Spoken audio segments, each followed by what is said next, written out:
Bonjour à tous. Nous allons voir aujourd'hui un webinaire organisé par Cerberus sur l'intégration des Mac dans Active Directory. Donc la plupart des personnes qui sont connectées doivent pouvoir chatter et doivent pouvoir en fait me poser des questions par le chat si nécessaire. Donc j'y répondrai bien évidemment. Alors ce que je vous propose, c'est de plutôt procéder dans la conduite suivante. Ça sera de d'abord faire la présentation ensemble, de voir un petit peu comment tout ça fonctionne, et puis de répondre ensuite aux questions par chat à la fin. Bien évidemment, vous pouvez poser les questions quand vous voulez. Moi, je les verrai arriver. Et à ce moment-là, en fait, je les prendrai en note et j'y répondrai à la fin de cette présentation. Euh, donc, Juste, juste avant de partir sur la partie macOS, très rapidement une présentation de qui on est, de ce qu'on fait et de la relation qu'on a avec Centrify. Donc Cerberus en fait est ce qu'on appelle un VAD, c'est-à-dire un distributeur à valeur ajoutée. Et pour faire très simple et court, notre métier en gros c'est de représenter des éditeurs ou des constructeurs sur le territoire français ou européen. Et on travaille dans deux domaines d'activité. On travaille dans un premier domaine qui concerne les espaces collaboratifs et la productivité. Donc là, ça va être un ensemble de solutions autour principalement de l'écosystème Microsoft, autour d'Exchange, autour d'AD, autour de SharePoint et autour de Lync. Donc c'est un certain nombre de solutions autour de comment je vais pouvoir gérer mes signatures automatiquement au travers d'une organisation Exchange ou d'Office 365, comment je vais pouvoir par exemple faire de la visioconférence en utilisant Lync dans une salle de réunion, comment je vais pouvoir réserver un certain nombre de ressources type salle de réunion au travers de mon client Outlook. Bref, un ensemble d'outils qui gravitent autour de l'écosystème Microsoft sur les parties collaboratives. La deuxième partie de notre activité est rattaché, pardon, à tout ce qui est gestion des identités des accès et sécurité. Donc c'est dans ce cadre-là que nous organisons ce séminaire avec un certain nombre de solutions qui vont permettre de gérer l'authentification, qui vont permettre de gérer les autorisations et l'audit des utilisateurs connectés sur des systèmes, quels qu'ils soient, que ce soit Windows, Unix, Linux ou Mac. Et donc aujourd'hui, nous allons faire un focus sur la partie Mac.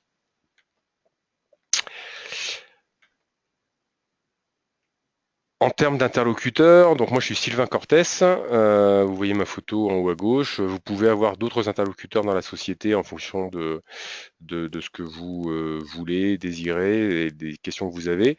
N'hésitez pas à m'envoyer un email s.cortes@cerberus.com si vous avez des questions complémentaires par rapport à ce séminaire.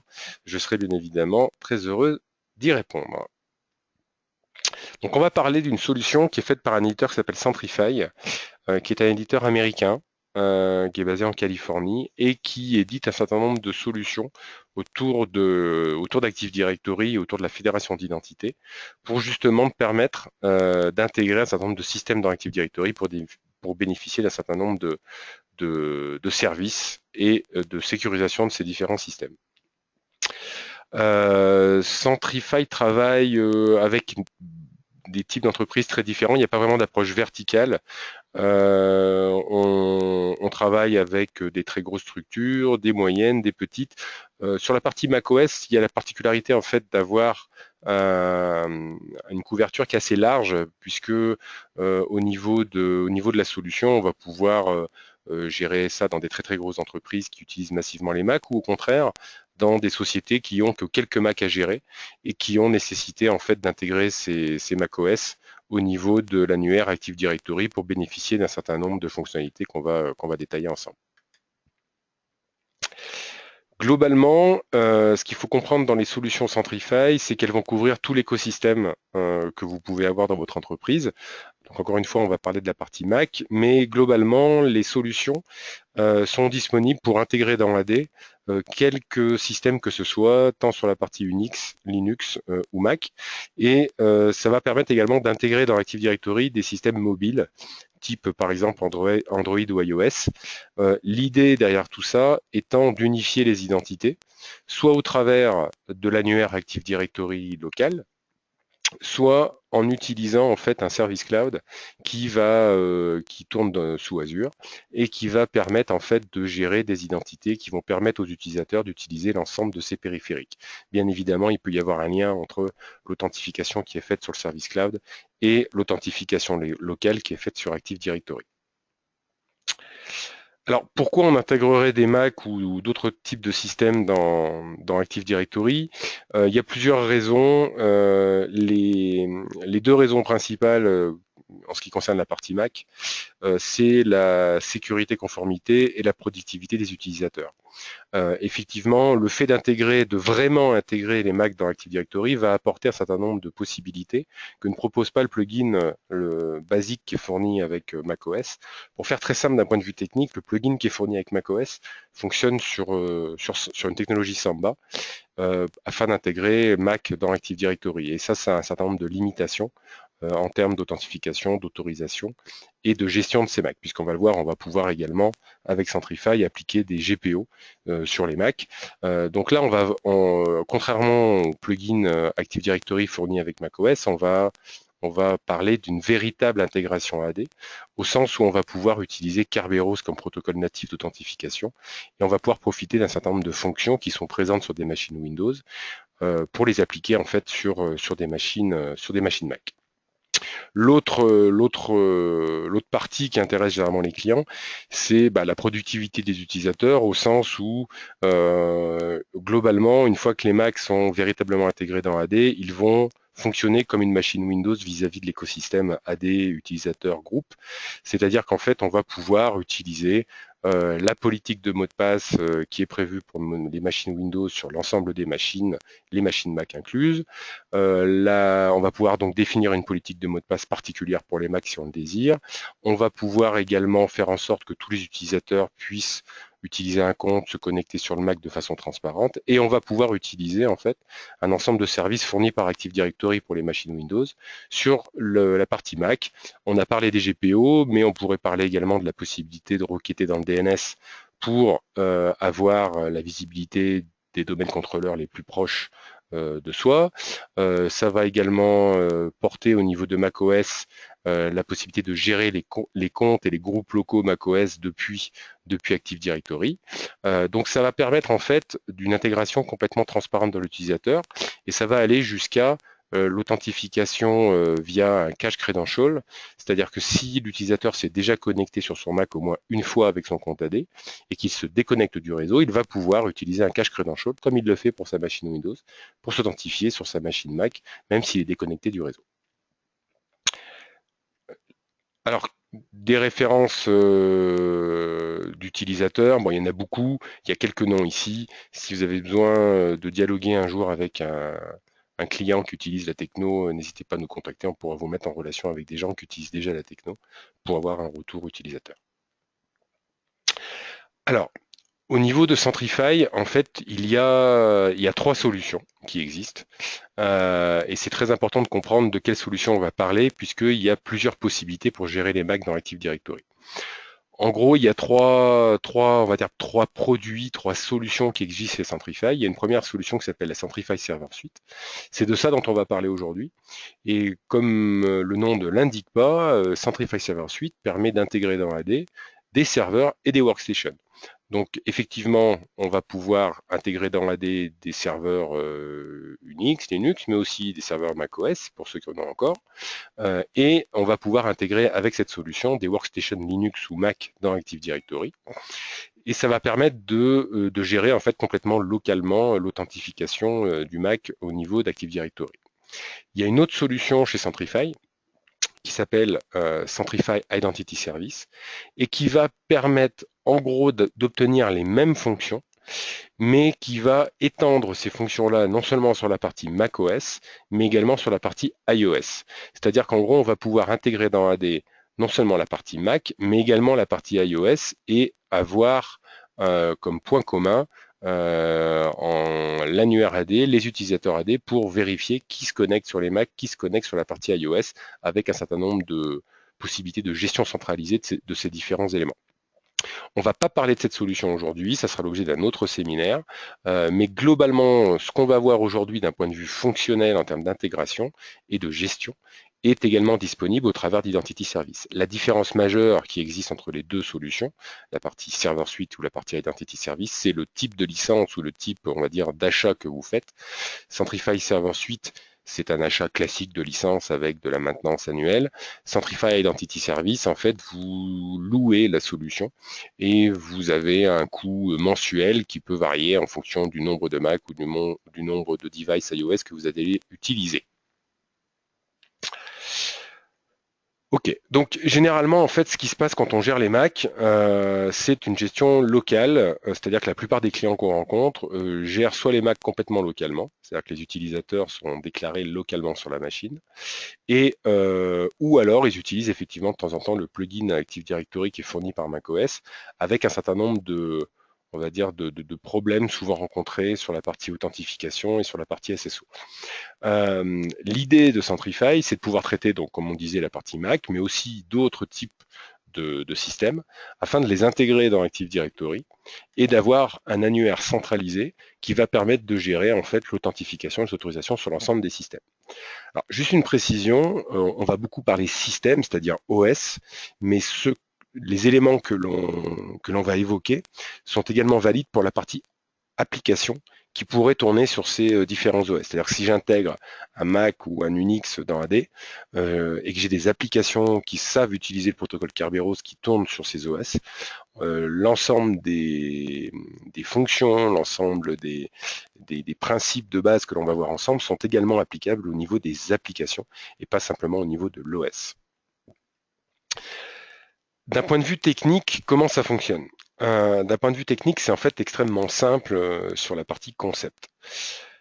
Premièrement, on va déployer un agent sur le Mac. C'est-à-dire que, comme vous le voyez en haut à gauche, même si c'est un Ubuntu, on a exactement le même concept au niveau du Mac. C'est-à-dire qu'on va déployer un agent qui est en fait un package qui contient un certain nombre de ce qu'on appelle de PAM, qui contient notamment des PAM Kerberos et LDAP qui vont permettre une intégration dans Active Directory. Donc pour ceux qui sont des vieux routiers de l'informatique, c'est l'équivalent de ce qu'on avait connu à toute proportion gardée, pour Windows NT et pour Windows 95, quand en 2000 est sorti, Microsoft avait fourni des agents qui permettaient, bon an mal an, d'intégrer dans AD des vieux systèmes. Là, c'est un petit peu la même idée. La différence, c'est qu'on va avoir une couverture fonctionnelle qui est complètement équivalente à ce qu'on a avec un Windows 10 ou 8 ou 7, et que cet agent, en fait, va intégrer véritablement le client dans AD avec les mêmes caractéristiques que l'on aurait sur une machine Windows. Deuxièmement, on va stocker des informations dans AD concernant les comptes ordinateurs et concernant les comptes utilisateurs qui vont se connecter sur ces systèmes. Donc pour faire simple, on va utiliser des objets tout à fait classiques d'Active Directory qui vont permettre d'avoir une représentation des objets donc pour macOS ou pour les utilisateurs au niveau d'Active Directory afin de gérer les comptes ordinateurs ou les comptes utilisateurs comme on le ferait pour une machine Windows. Pour la partie Mac, il y a deux possibilités d'intégration dans AD. On en reparlera un petit peu plus tard. Une intégration, on va dire, qui est la même que ce qu'on pourrait faire pour les systèmes Unix ou Linux, où on a également le choix d'utiliser un type d'intégration particulier qu'on appelle l'autozone, qui permet de simplifier en fait à l'extrême l'intégration des Mac dans AD et d'avoir quelque chose d'extrêmement léger d'un point de vue administration. Ensuite, on a également un certain nombre d'outils d'administration qui sont fournis avec la solution. Donc, je ne vais pas rentrer dans les détails de l'ensemble des outils d'administration disponibles, mais ils sont nombreux.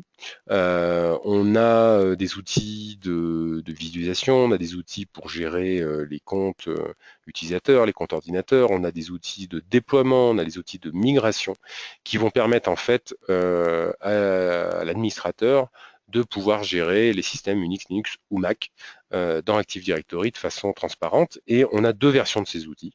Une version sous forme GUI, sous forme graphique, qui sont fournies par Centrify, et on a également une version script de ces outils. Et quand je dis script, en fait, c'est essentiellement deux modes de script, soit du script de type shell, soit du script PowerShell pour administrer les choses. En fait, l'intégralité des choses que l'on peut faire avec les outils graphiques sont exécutables sous forme de script. On a un troisième composant qui est en fait optionnel, qui n'est pas vraiment un quatrième composant pardon, qui est optionnel, qui n'est pas à proprement parler quelque chose qui est fourni par Centrify, c'est votre système de provisioning. Donc quel qu'il soit, ça peut être effectivement un outil classique du marché, comme FIM, comme des solutions Oracle, comme des solutions IBM, Computer Associates, mais ça peut être des procédures manuelles, ça peut être un fichier Excel qui contient la liste d'utilisateurs, ça peut être un fichier texte, ça peut être votre système RH qui définit l'ensemble des utilisateurs. Bref, vous avez quelque part un référentiel d'utilisateurs que vous utilisez et qui va être synchronisable avec ce que vous faites dans Active Directory, ou plus précisément, vous allez pouvoir piloter Active Directory avec ce système. Comme Centrify utilise des objets classiques Active Directory, que ce soit des utilisateurs, des comptes machines ou des groupes, vous allez pouvoir donc piloter l'intégralité de votre identity management pour la partie Mac depuis un système de contrôle des identités que vous auriez déjà dans l'entreprise. Donc bien évidemment, selon la taille de votre entreprise, selon votre organisation, ces éléments sont un petit peu différents. Si on regarde le fameux client Active Directory que l'on déploie sur les Mac, on peut retrouver en fait des composants, j'allais dire, assez classiques pour ce type d'intégration. On peut voir ici que l'on a en fait des éléments qui concernent l'authentification, c'est-à-dire des librairies Kerberos qui vont permettre depuis un Mac de s'authentifier via Kerberos au niveau d'Active Directory. On va voir que l'on a également le lien entre d'autres types d'applications, enfin d'autres types de login d'applications, c'est-à-dire par exemple SSH, FTP ou Airlogin ou ce genre de choses. C'est-à-dire qu'on va pouvoir utiliser les librairies Kerberos pour faire l'authentification SSH par exemple sur le Mac. On voit qu'on a également un module qui va permettre d'interpréter les GPO pour réaliser un certain nombre de tâches de gestion au niveau du Mac.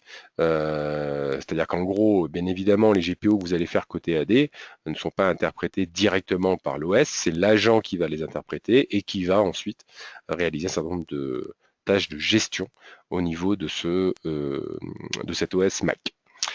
Comme on peut le voir, on a également la présence d'un cache credential que l'on peut activer ou non et qui va permettre, comme on le disait au préalable, d'authentifier un utilisateur sur son Mac qui se serait déjà authentifié au moins une fois sur celui-ci et qui aurait donc créé un cache credential comme on le fait sur une machine Windows. Alors, la notion de zone chez Centrify, c'est une notion qui est très importante. Et je dirais qu'il est un petit peu moins dans l'environnement Mac en fonction du type de zone qu'on va utiliser. Comme on le verra tout à l'heure, on a deux choix quand on intègre un Mac dans Active Directory. Soit on utilise l'intégration, on va dire, de zone classique, telle qu'on le fait avec les systèmes Unix et Linux, soit on utilise un autre système qui s'appelle l'autozone. Alors, pour faire simple, l'objet des zones, c'est de pouvoir gérer des UID différents en fonction des utilisateurs et en fonction des systèmes sur lesquels je me connecte. C'est-à-dire que je vais pouvoir imaginer migrer les UID existants au niveau de mes comptes machines, les intégrer dans Active Directory et de faire un mapping direct lorsque je vais m'authentifier entre cet UID existant et mon compte utilisateur. Donc on a un outil en fait qui permet de migrer et d'aspirer, si je puis dire, l'ensemble des attributs POSIX qui sont prévus pour les systèmes Unix, Linux et Mac, type l'UID, type le shell, le homedir, etc. Et on va pouvoir en fait définir des zones qui sont en fait des groupements de machines et définir un certain nombre de droits d'accès à ces zones en fonction des utilisateurs. Et l'avantage de récupérer les UID, c'est que vous n'avez pas besoin de revoir tout l'accès en fait aux ressources. Comme vous conservez les UID existants, vous n'avez absolument pas besoin de repasser sur l'ensemble des machines pour réinitialiser les droits d'accès au système de fichiers. Ça, c'est une première possibilité. Il y a une deuxième possibilité qui s'appelle l'autozone, et c'est ce qu'on verra en fait au niveau de ce webinaire, qui permet en fait de s'affranchir de la gestion des UID, de tout simplement intégrer le Mac dans AD, et ensuite de mapper un utilisateur avec un compte local, comme on va le voir juste après. Alors, je vais maintenant passer en fait à la partie démo.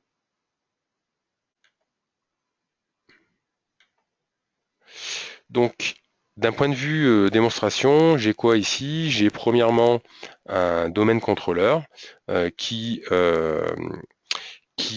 est sous Windows Server 2012. Donc là, j'ai un truc très simple, hein, j'ai un domaine, enfin j'ai une forêt monodomaine qui s'appelle demo.local. J'ai installé les outils d'administration Centrify sur une machine dédiée, mais on pourrait imaginer l'installer sur également une machine de type domaine contrôleur ou même sur une workstation. Et puis j'ai également un macOS en dernière version El Capitan qui va nous permettre de faire un certain nombre de tests et de démonstrations au niveau de ce que je suis capable de faire. D'un point de vue installation de l'agent, pour information, vous pouvez trouver en fait sur mon blog, donc qui s'appelle identitycosmos.com, un certain nombre d'articles qui traitent de ce sujet. Donc si vous allez sur mon blog, en fait, vous allez trouver un certain nombre d'articles qui parlent de la partie macOS et notamment du déploiement de l'agent au niveau de cette partie macOS. Alors pour faire simple également, quand vous téléchargez en fait la solution Centrify Server Suite, vous téléchargez 2 CD et vous téléchargez notamment un CD qui contient les agents. Donc en fait, vous avez deux parties. Quand vous téléchargez la partie Centrify, vous avez un premier CD qui contient les agents, qui est celui-ci. Voilà. Et vous avez notamment un agent pour Mac. Et vous avez également un autre CD qui contient les outils d'administration que vous installez au niveau du fameux serveur que j'ai utilisé. Donc c'est extrêmement simple. Sur la partie CD outils d'administration, vous démarrez le CD, il y a un assistant qui vous prend en main et vous installez les outils d'administration au niveau de votre machine. Au niveau de l'agent, il y a plusieurs moyens d'installer l'agent sur la machine. Il y a un premier moyen qui est très simple, hein, c'est de copier l'agent tout simplement sur la machine et puis de lancer le wizard. C'est ce que vous retrouverez sur mon blog. Donc si vous allez en fait sur mon blog, vous allez retrouver un certain nombre de possibilités au niveau du déploiement de cet agent. Et vous allez pouvoir en fait tout simplement double-cliquer sur cet agent et l'installer. Quand vous allez l'installer, il va vous poser un certain nombre de questions qui vont vous permettre ensuite d'intégrer ce Mac dans Active Directory. Ce que je vous conseille avant de lancer l'installation de l'agent, c'est de vérifier un certain nombre de choses. Alors, qu'est-ce que vous pouvez vérifier? Premièrement, ce que vous pouvez vérifier, c'est la, la bonne santé IP de votre réseau d'un point de vue IP, d'un point de vue résolution de nom, c'est-à-dire que vous ayez bien un serveur DNS qui fonctionne bien, que vous ayez bien un range IP qui soit déclaré dans votre DNS, que ce soit sur la partie directe ou indirecte. Et ce que je vous conseille également, c'est que votre Mac ait un vrai nom réseau. C'est-à-dire qu'en fait, sur Mac, il ne suffit pas de modifier le fichier host pour avoir un nom qui est prévu sur le réseau. Vous allez dans réseau ou network, et là, vous allez pouvoir renseigner en fait un certain nombre d'éléments, et vous allez pouvoir notamment renseigner quel DNS vous utilisez. Donc là, vous allez mettre le DNS Active Directory, et vous allez pouvoir également nommer votre nom réseau au niveau de votre Mac. Donc ça, c'est très important parce que ça veut dire que quand on va rejoindre le Mac dans Active Directory, derrière, en fait, on va réutiliser ce nom réseau pour créer un compte machine dans Active Directory. Donc au niveau du déploiement de l'agent, c'est extrêmement simple. Vous allez en fait tout simplement déposer l'agent, le point DMG sur votre Mac, et vous allez l'installer. Vous allez suivre un wizard qui va vous permettre en fait de rejoindre Active Directory. Euh, Lors de ce wizard, vous allez avoir une question, en fait, comme je vous le disais à un moment donné, c'est quel type de zone vous voulez avoir pour rejoindre votre Active Directory. Et là, vous allez en fait avoir deux choix, donc les zones classiques ou les zones autozones. Donc moi je vous conseille, si vous testez la solution, de prendre autozone, parce que ça va permettre de simplifier complètement la gestion des Mac. La différence, c'est que si vous prenez autozone, vous allez avoir en fait la possibilité instantanée d'utiliser n'importe quel utilisateur au niveau de votre Mac. Quand vous avez installé votre Mac, votre agent sur la partie Mac, ça va rajouter en fait un élément qui s'appelle Centrify et qui correspond en fait à votre agent Active Directory. Au niveau des utilisateurs, vous allez en fait vous allez visualiser ensuite, une fois que vous êtes logué, un certain nombre d'utilisateurs qui proviennent de votre réseau Active Directory. Au niveau de votre Mac, contenu dans l'agent, en fait, vous allez avoir également un outil qui va vous permettre de recevoir un certain nombre d'informations concernant en fait votre connectivité à Active Directory. C'est-à-dire qu'une fois que vous êtes connecté, vous allez pouvoir savoir quel est votre nom, quel type de zone vous utilisez. Donc dans notre cas, encore une fois, on utilise le mode AutoZone.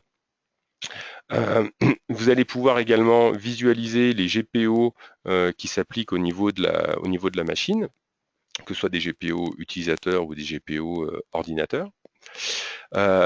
Et vous allez pouvoir également avoir un certain nombre d'informations sur la bonne santé, j'allais dire, de l'agent.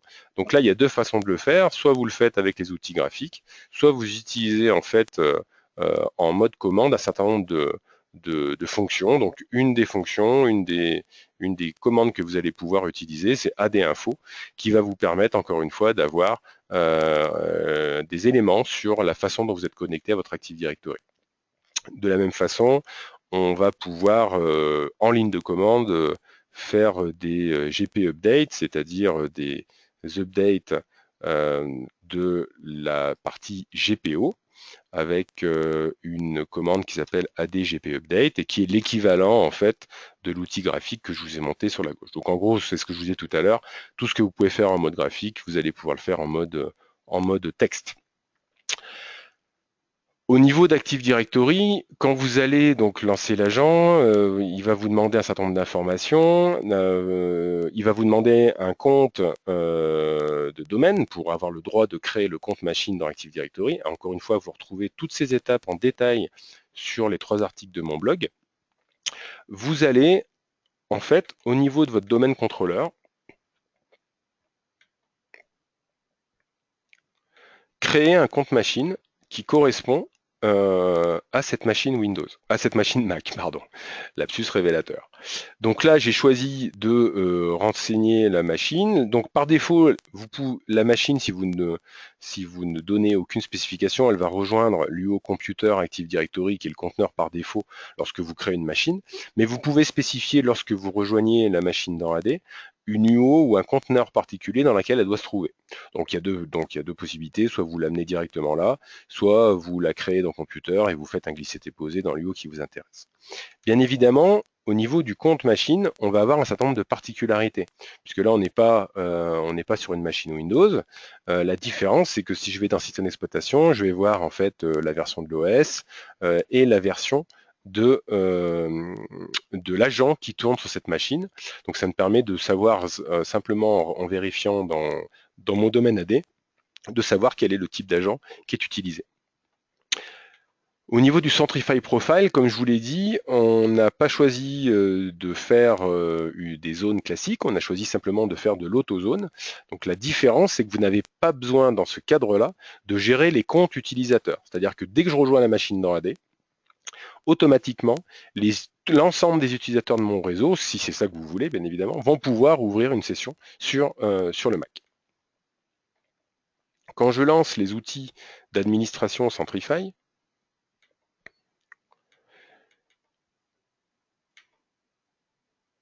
je vais avoir effectivement plusieurs éléments. Je vais voir en fait que j'ai ce qu'on appelle l'autozone et que donc cette autozone contient ma machine El Capitan. On voit au passage que si vous faites une intégration classique, vous utilisez ce qu'on appelle les zones hiérarchiques. Et là, les choses sont quand même un petit peu plus compliquées, mais ça correspond en fait à des niveaux d'utilisation un petit peu différentes. Et là, euh, au niveau de cette intégration, encore une fois, on utilise plus ça pour des systèmes Unix ou Linux. Ça permet d'avoir des fonctions très avancées. On peut également, encore une fois, faire ça sur la partie Mac, mais on va faire ça plutôt pour la partie Mac Server pour gérer de façon fine quels sont les utilisateurs et les groupes qui ont le droit d'accéder à ces Mac. Donc là, en fait, si vous faites uniquement un lien de type AutoZone au niveau de l'agent, vous ne verrez pas cette partie bleue, vous ne verrez que cette partie verte avec la liste des machines qui ont rejoint Active Directory. Dès lors qu'une machine a rejoint Active Directory, ça veut dire que je peux me loguer au niveau de ma machine. Donc, effectivement, si je prends un utilisateur qui est présent dans mon Active Directory, on va prendre par exemple Han Solo ou Luc, je vais pouvoir m'authentifier en utilisant mon mot de passe Active Directory et ouvrir une session. Donc là, je ne sais plus si c'est la première fois ou pas que j'ouvre une session au niveau de mon AD, avec cet utilisateur-là, je veux dire. Et effectivement, encore une fois, on va, dans Système Préférences, on va voir que mon utilisateur est vu comme un utilisateur venant du réseau et de mon réseau AD. Au niveau des options qui sont présentes au niveau du client Centrify, je vais avoir un certain nombre d'options et notamment la possibilité de lier un compte local avec un compte Active Directory. Donc ça permet quoi? Si quand vous intégrez les machines dans AD, vous avez vous avez potentiellement des utilisateurs qui utilisent déjà en fait leur compte, cette machine et qui ont donc un compte local sur cette machine. Donc là en fait, au niveau de ma machine, je peux, donc ça c'est un utilisateur qui est local en fait, qui n'est pas présent dans AD, c'était mon utilisateur avant que je rejoigne ma machine dans AD, mais je voudrais conserver en fait son environnement utilisateur. Donc à ce moment-là, le petit agent va nous permettre de faire un lien entre le compte local et un compte Active Directory qui serait présent. Donc là, l'idée c'est d'aller chercher un compte utilisateur qui serait présent dans mon annuaire et de le lier ensuite à ce compte local. Ça va avoir pour effet en fait de... Alors Florent n'existe pas, on va prendre autre chose, on va prendre Luc.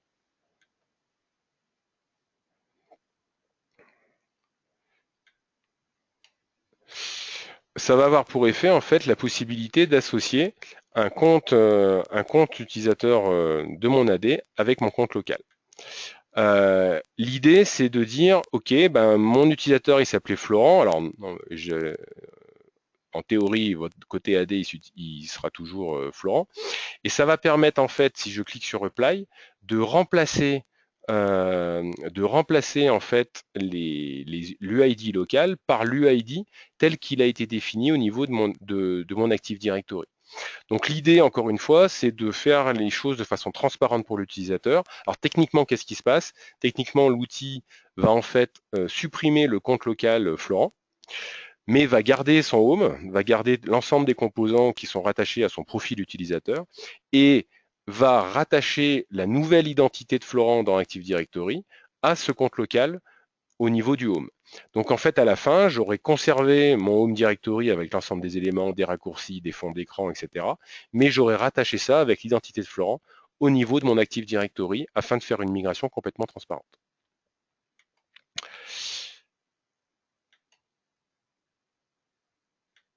Alors, une fois que j'ai mon user dans Active Directory, qui se connecte, qui utilise la partie Active Directory, ça va me permettre aussi de très simplement gérer qui a enfin, la désactivation d'un compte. Donc si par exemple, donc là je vais me déconnecter du compte Luc. Si par exemple Anne, ou je ne veux plus que Luc puisse s'authentifier au niveau de mon Mac, je vais simplement désactiver le compte utilisateur. Et ça va avoir en fait pour résultante que Luc ne peut plus se connecter au niveau de ma machine. Voilà, donc là en fait j'ai désactivé le compte, automatiquement Luc ne peut plus se connecter sur la machine.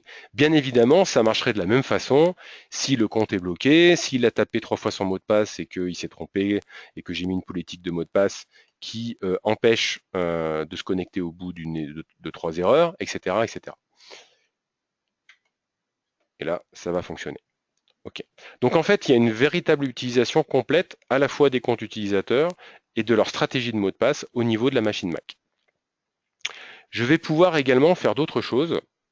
Je vais pouvoir également, au niveau de mes GPO, je vais pouvoir en fait réaliser des GPO sur la partie Mac ou sur la partie Mac utilisateur ou sur la partie Mac computer.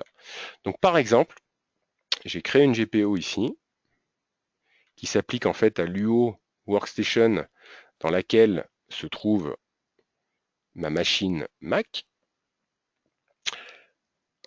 Donc là, comment ça fonctionne en fait? Je vais charger en fait des modèles d'administration qui sont fournis par Centrify. C'est-à-dire que Centrify en fait peut vous fournir des fichiers ADM qui sont utilisables, par exemple celui-là, qui sont utilisables au niveau de votre machine. Donc ça a pour intérêt en fait d'aller rajouter les éléments que vous voyez ici qui vont vous permettre d'avoir des paramètres complémentaires au niveau de vos machines Mac.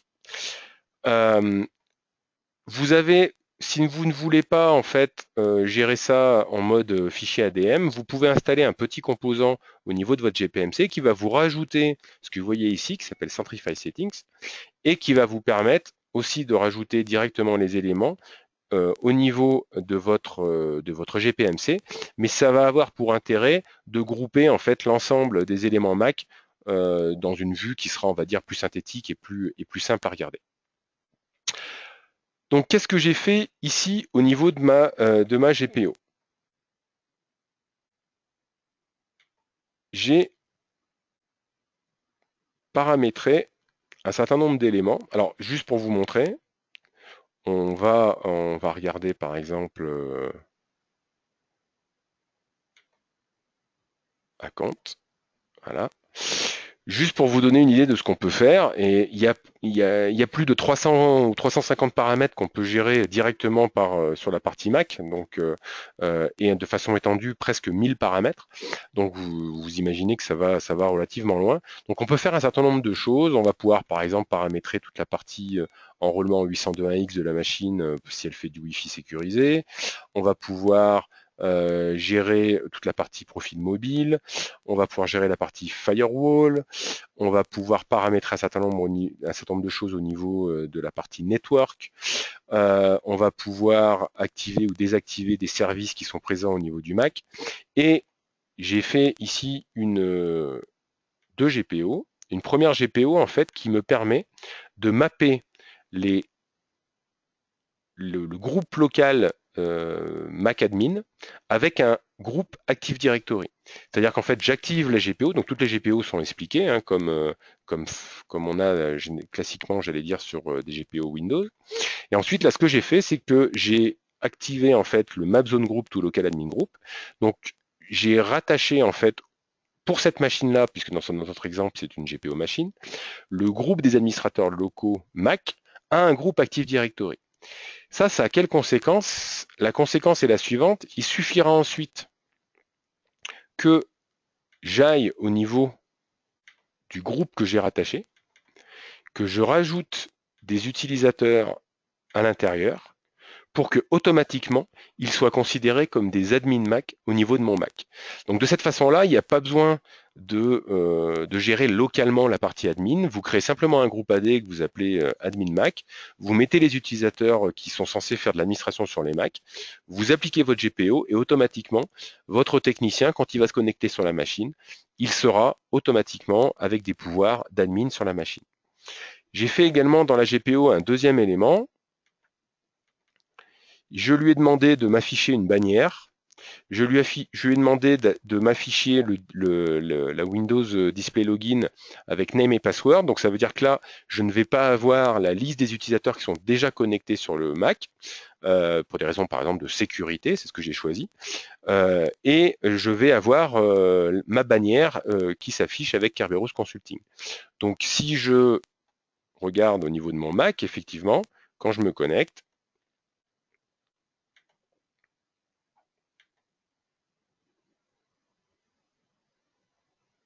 j'ai ma bannière qui s'affiche et j'ai ici une bannière qui m'enlève en fait au niveau de ma fenêtre de login l'ensemble des gens qui se sont déjà connectés parce que je ne veux pas pour des raisons de sécurité que quelqu'un puisse connaître le login name qui a déjà été utilisé au moins une fois sur cette machine. Donc ça c'est un exemple encore une fois de GPO de type machine et comme toute GPO de type machine, elle s'applique sur l'UO qui contient mes objets ordinateurs. On va prendre un autre exemple. Donc là, juste pour vous montrer, au niveau de mes utilisateurs, j'ai donc des utilisateurs qui sont dans cette UO et qui vont avoir une GPO appliquée, et d'autres utilisateurs qui ne sont pas dans cette UO et donc qui n'auront pas la GPO appliquée. Donc si je prends Anne ou Luc,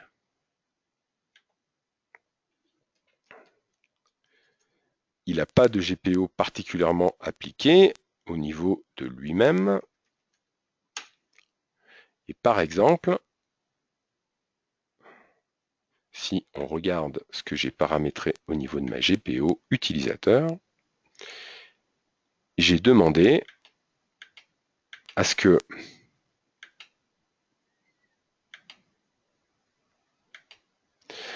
dans le panneau de configuration, dans les préférences système, j'ai demandé en fait à ce que la partie Energy Saver ne soit pas active pour cet utilisateur. Et effectivement, si je viens sur mon Mac, donc là je suis connecté en tant que Luc, là si je vais dans mes systèmes préférences,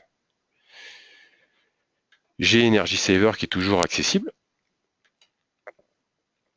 Maintenant je vais me connecter avec un compte utilisateur avec laquelle cette GPO est appliquée, à savoir par exemple Jajar.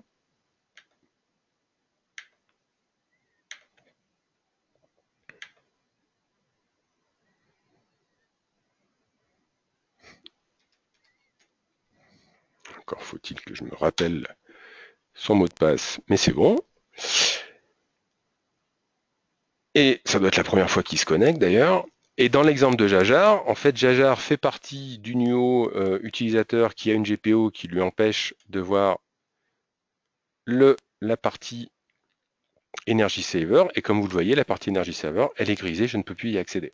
Alors pour info, j'ai également demandé dans cette GPO de désactiver l'accès à la partie Centrify. Donc voilà, donc là on a vu en fait deux exemples. Un exemple de GPO qui s'applique à des utilisateurs, un exemple de GPO qui s'applique à des machines. Au niveau des GPO utilisateurs, j'ai d'autres fonctionnalités que ce que j'ai pour les machines, pour les machines.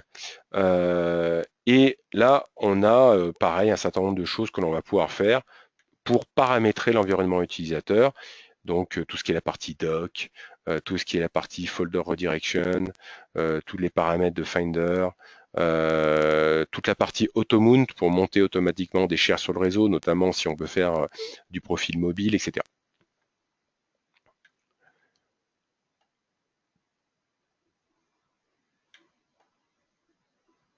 Pour terminer, sachez que vous avez également au niveau des outils de déploiement des outils graphiques, c'est-à-dire que là, le fameux agent que vous voulez déployer, vous pouvez le déployer en fait de façon graphique avec un outil qui est fourni par la solution.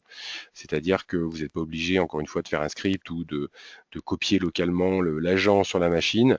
Vous allez pouvoir en fait faire ça à distance depuis un outil graphique qui fonctionne sous Windows. Et alors, je vais me déconnecter de Jajar.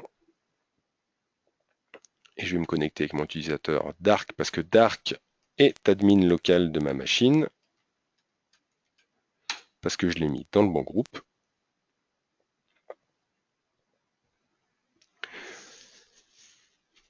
Et juste pour terminer, vous montrer deux, trois outils texte qui vous permettent en fait de faire un certain nombre de choses au niveau de votre machine. Donc on a vu tout à l'heure la partie AD info. Pardon. Hop là. Donc la partie AD info, la partie ADGP update qui va, alors si vous ne mettez pas d'argument, faire l'update en fait sur l'ensemble des GPO. Et vous avez une autre commande en fait qui s'appelle AD flush qui vous permet en fait de, comme le nom l'indique, de faire un flush du cache local. Alors pourquoi ça peut être intéressant c'est parce que si vous faites des modifs, on va dire fortes en termes de paramétrage, vous allez pouvoir en fait faire un flush de votre cache et ce flush de ce cache va en fait enlever l'ensemble du cache DNS, l'ensemble des autorisations qui sont présentes sur la machine, l'ensemble des caches liés à la recherche de vos domaines contrôleurs et de vos global catalog Active Directory et va faire une requête à nouveau dans l'annuaire pour recharger le cache. Donc si vous faites des modifications massives au niveau du DNS ou au niveau d'Active Directory et que vous voulez que les choses soient immédiatement appliquées en fait à vos machines, à des flushs et automatiquement vous rechargez les choses en sachant que vous pouvez par défaut paramétrer les éléments à distance sous la forme de GPO pour demander à ce qu'il y ait automatiquement en fait un flush ou un refresh qui se fasse toutes les 10 minutes, toutes les heures, etc. Alors, on en a terminé aujourd'hui pour la partie démo. Je vais regarder les questions.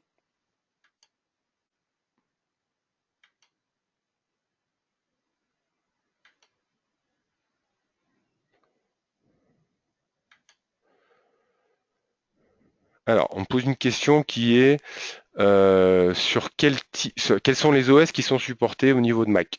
Alors, en fait, tous les OS, c'est-à-dire la partie Mac serveur, la partie Mac workstation, et dans les workstations, l'ensemble des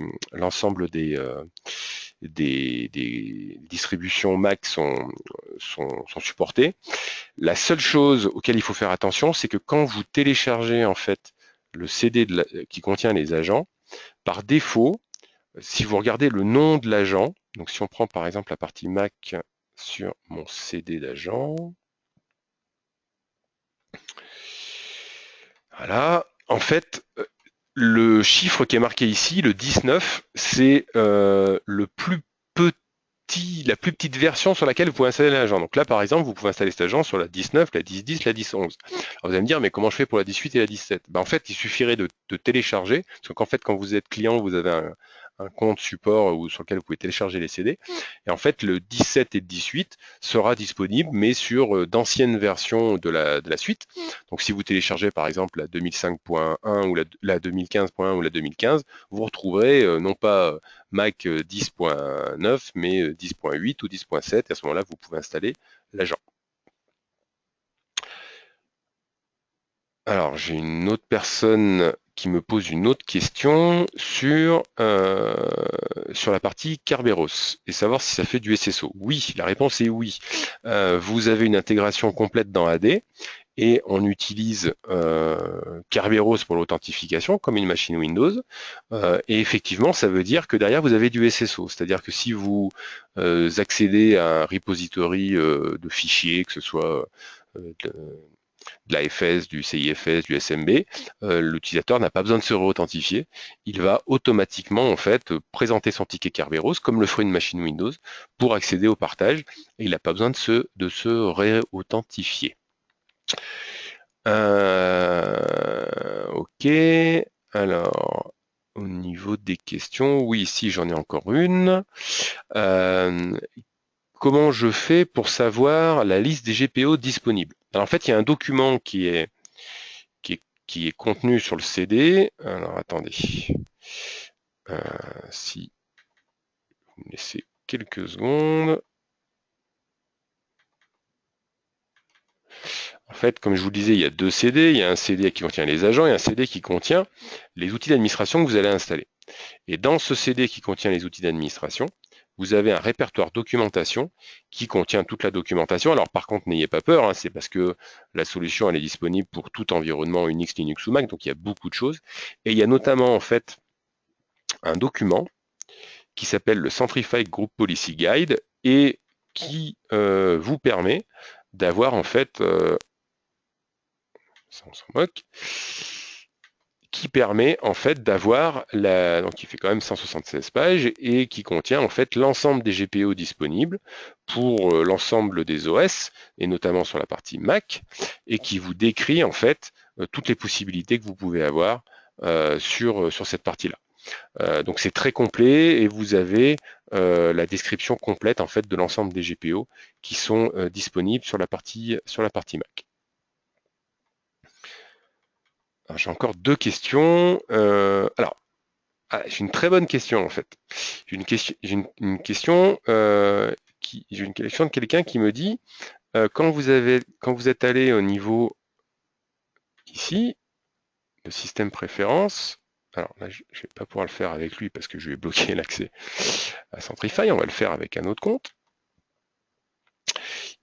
La question qui m'est posée, c'est quand vous avez fait montrer le lien possible avec un compte utilisateur local et un compte utilisateur du domaine, il y avait marqué un UID. D'où vient cet UID? Alors, je vais vous remontrer ça. Effectivement, si je viens ici et que je vais dans mes préférences système, que je vais au niveau des caractéristiques de l'agent Centrify, dans Account Migration, si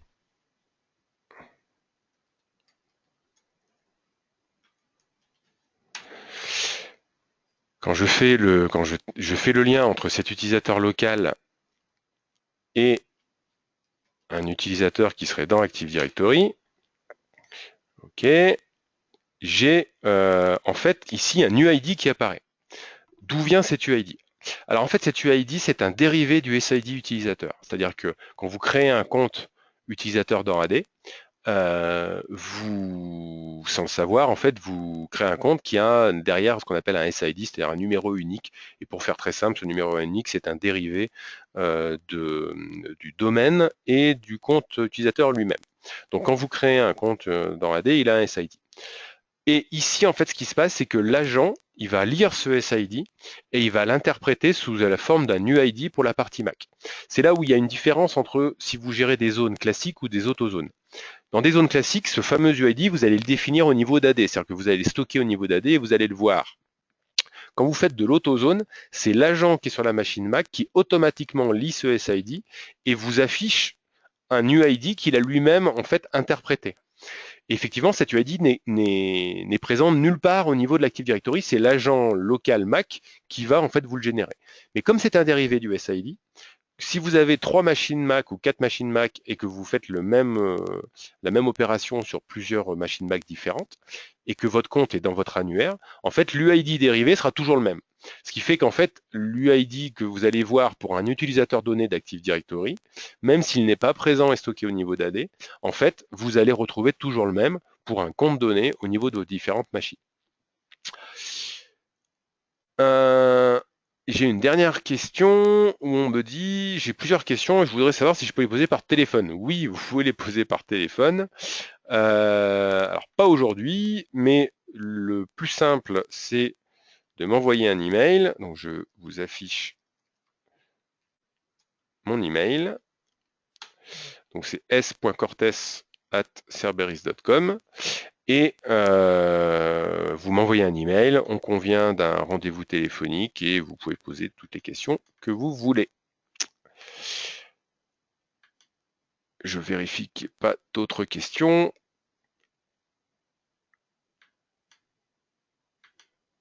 Il n'y en a pas. Eh bien, écoutez, je vous remercie pour votre attention. J'espère que ça a été intéressant. Et puis, encore une fois, si vous avez la moindre question ou si vous avez envie d'évaluer la solution, n'hésitez pas à nous contacter. On se fera un plaisir de vous aider sur cette partie-là. Merci à tous.